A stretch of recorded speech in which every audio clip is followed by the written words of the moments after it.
So what happens when you give a 10-year-old girl universal power over life and death? You get an awesome family horror movie, that's what.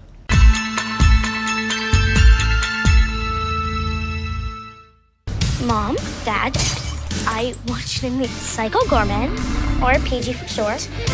I will bathe in your blood. Don't worry. Be worried. Psycho Goreman, or PG for short, is written and directed by Steve Kostanski, one of the directors of The Void. It stars Nita-Josee and Owen Meyer as siblings Luke and Mimi, who, after a game of their own invention called Crazy Ball, the rules of which are incomprehensible outside of the mind of a child, end up accidentally awakening an evil alien overlord bent on universal destruction. Only problem? Mimi's got the source of his power and thus complete control over his actions. And rather than galactic domination, he's gonna be their new best friend. So The Void is a horror film that I really enjoyed. It was a great Lovecraftian body horror film that thrived on excellent practical effects, and it was clear that Kostanski is a very big appreciator of genre film as a whole. And Psycho Goreman is only further evidence of that, playing on all the tropes from other films of this nature and turning them on their head in hilarious and oftentimes insanely gory ways. And the best way I can really describe this in a way that you will understand is, imagine Power Rangers and Gwar had a baby.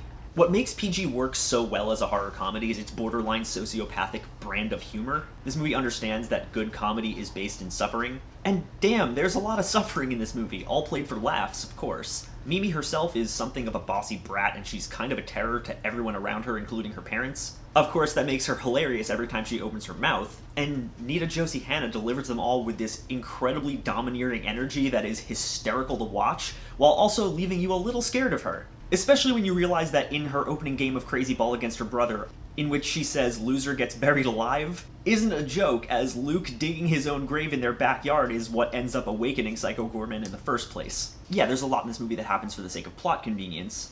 For instance, why Psycho Goreman is buried in their backyard in the first place, we never find out, but also it doesn't matter because everything you witness in this movie is insane or absurd or bloody or some combination of the three, and it's a hilariously delightful time. And on that note, yeah, this movie is chock full of amazing costuming and great practical gore. You might say that PG is anything but PG.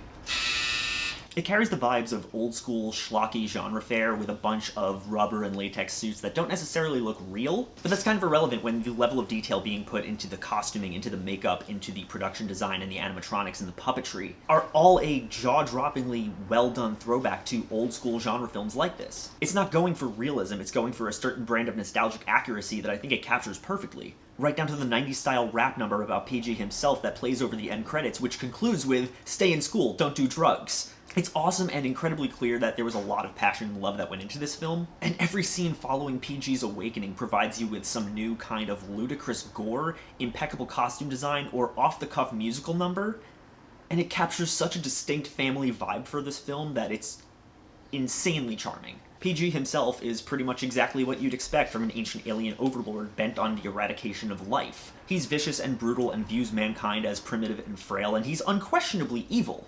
His demonstration of his powers very early on in the movie proves that he's no joke, and it proves that he's a real threat, or at least he would be if he weren't a slave to the whims of a 10-year-old. Go over there and wait for us to come back in the morning.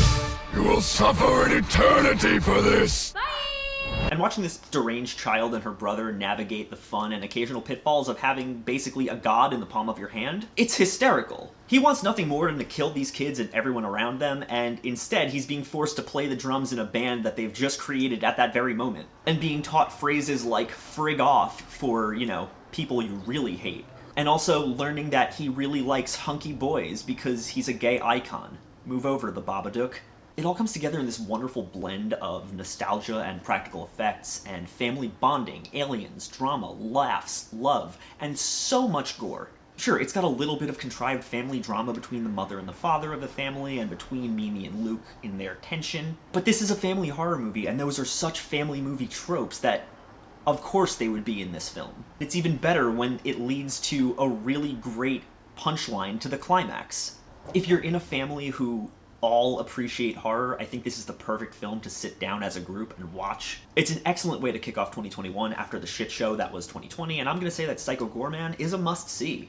If you enjoy awkward, bloody humor, and if you want to see two kids wreak havoc with an 8-foot-tall blue monster with otherworldly powers, boy howdy is this the movie for you.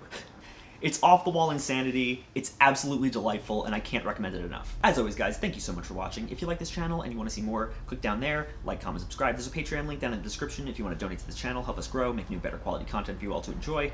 I would really appreciate it. Even $1 would help. There's all sorts of cool new rewards, anything from access to my private Discord server where we have monthly movie watches to gifts sent right to your door. If any of that interests you, please consider donating. Even $1 would help. I would really appreciate it, but even if you don't, thank you so much for watching. I will see you all very soon. It was nice meeting you. It would be nicer if you were dead. All right, bye.